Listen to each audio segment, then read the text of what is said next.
All right, let's take you back to the union buildings. Of course, President Cyril Ramaphosa just a short while ago signing into law the National Council on Gender-Based Violence and Femicide Bill, which is now an act, and the National Prosecuting Authority Amendment Act. All of that unfolding at a public signing ceremony just a short while ago. There are hopes, of course, that these two pieces of legislation will provide a comprehensive and multi-sectoral approach to combating, on the one hand, the scourge of gender-based violence, and on the other, there's hopes that the NPA Amendment Bill will strengthen the ability of the National Prosecuting Authority to go after high-stakes crime, including, of course, those that emerged from the state capture inquiry. Watching the situation at a closer vantage point is our reporter, Dludla, who joins us now live. And of course, Calvin, there's great anticipation now to kind of gauge what happens next.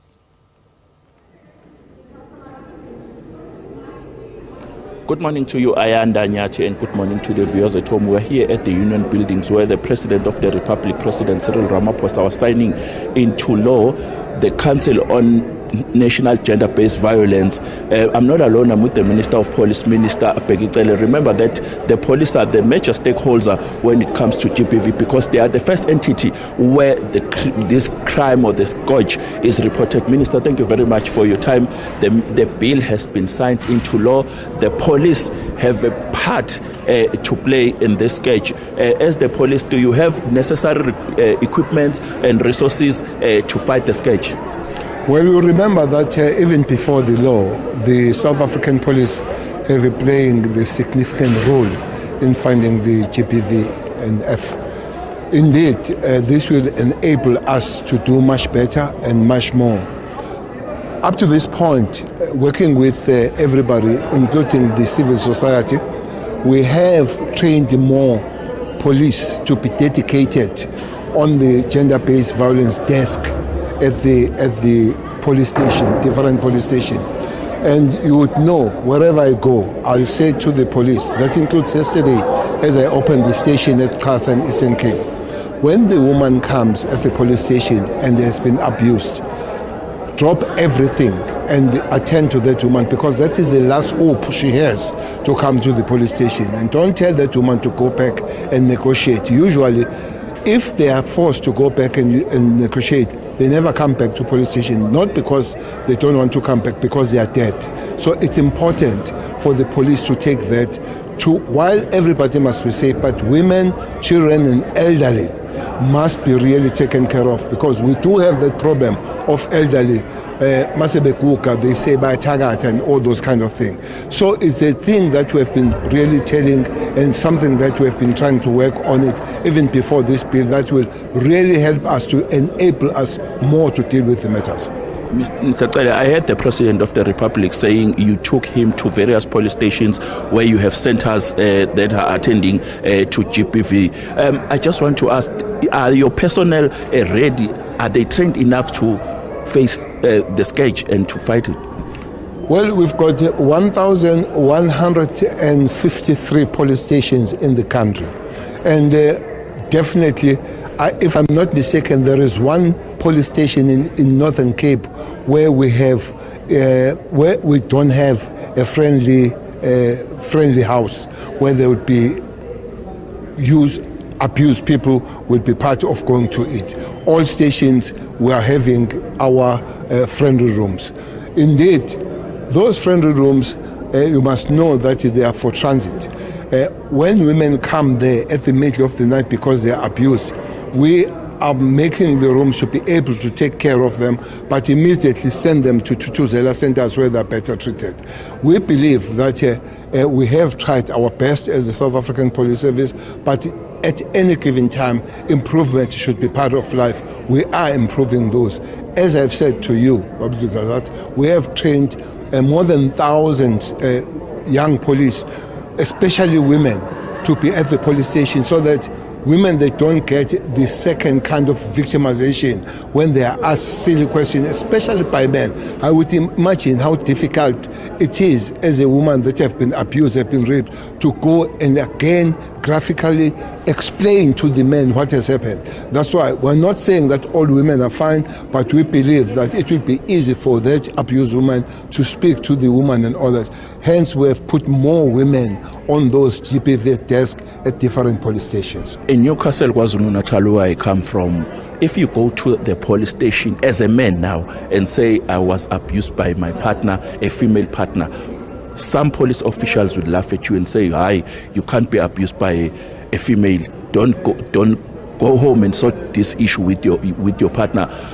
Are your police given training enough? Are they trained enough to also assist us as men, because we also face the kind of GBV that women are facing? And I didn't hear the President of the Republic touching on men now that are being abused.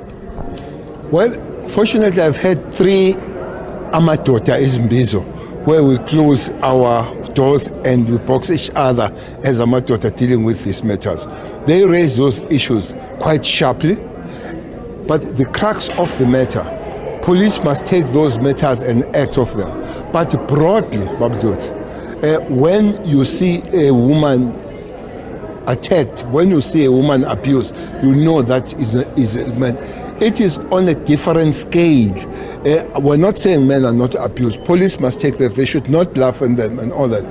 But the sketch that we need to deal with is a sketch where women are not just only abused, raped, are murdered them in their numbers and all that. Police do everything, but the emphasis must be on the safety of women. The emphasis maybe taking also the opportunity to make the call on the families. You know, as the President was saying, that these things happen sometimes in places where women are supposed to be safe. The last quarter, 10,000 women in 3 months were raped in South Africa. 4,990 of them were raped in their own houses, were raped by the people they know, by fathers, grandfathers, boyfriends and all that, which means that is 50% of the women that were abused. So the call is on men, and those 50% of 10,000 women are not abused by other women, by the way, are abused by the men. Yes, police do anything, but we'll be dropping the ball if we begin to shift the emphasis and the focus on the abuse of the women at the present moment.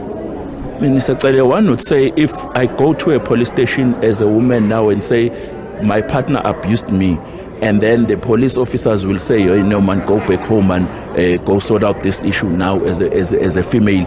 How do you deal with that? Well, the police, they know that is a criminal offense. If we find that the woman come to the police station, reported to you, and you did not act, you instructed that woman to go back and negotiate. I've said to them all the time with the police management, we are not negotiating force, we are the arresting force. Nothing in the Constitution and the Section 203 of the South African on the Constitution instructing police to say we must negotiate. They say we combat, we prevent, we investigate, we uphold the law, and we enforce the law.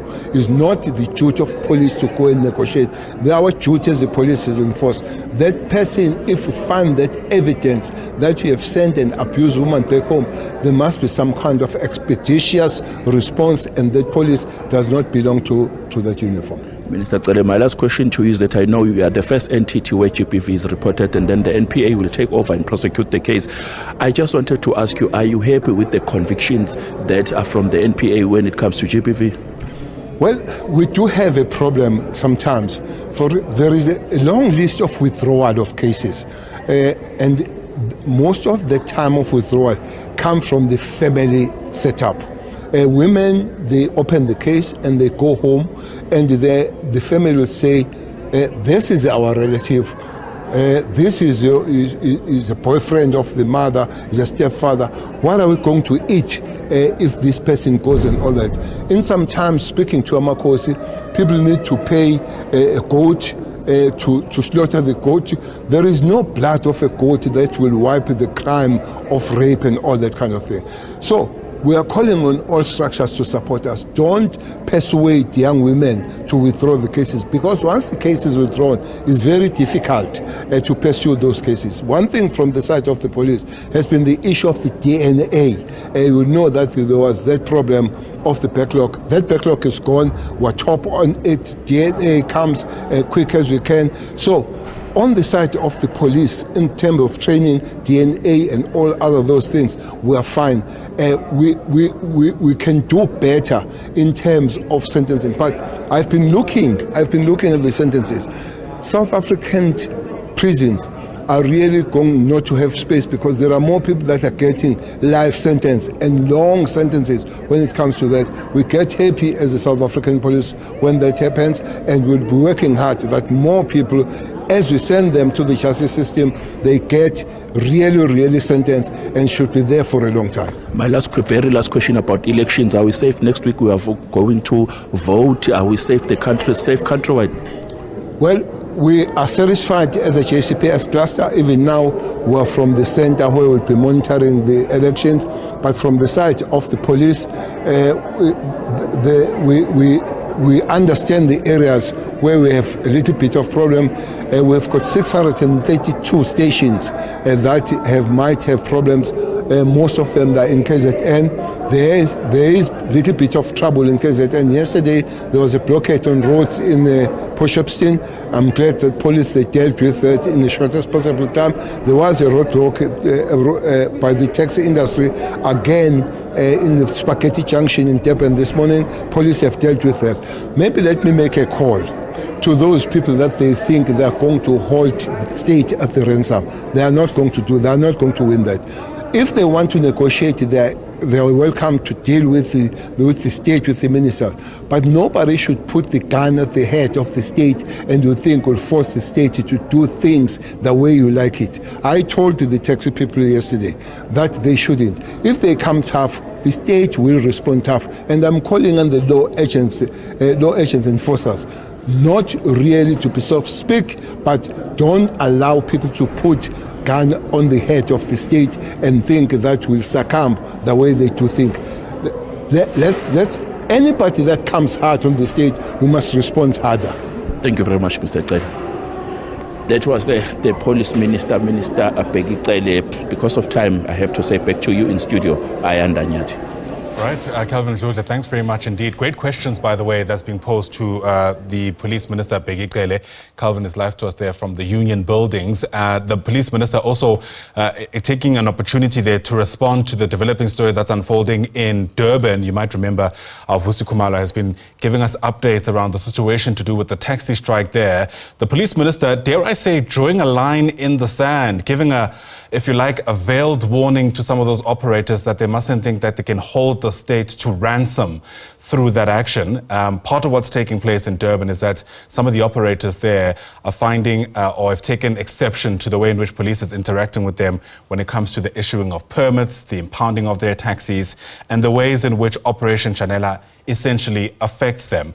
The police minister taking an opportunity to respond to that situation, as of course he also speaks about this new law that's been signed into our legislation. That's the National Council on Gender-Based Violence and Femicide Act.